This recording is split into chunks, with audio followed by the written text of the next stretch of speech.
સુરતમાં ચાલુ લગ્ન પ્રસંગમાં અચાનક સીલિંગનો ભાગ તૂટતા અફરાતફરી મચી ગઈ હતી.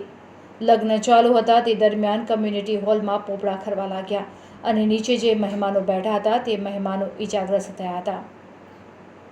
ધડાકાભેર ગાબડું નીચે પડતા જ લોકોમાં દોડધામ મચી ગઈ હતી.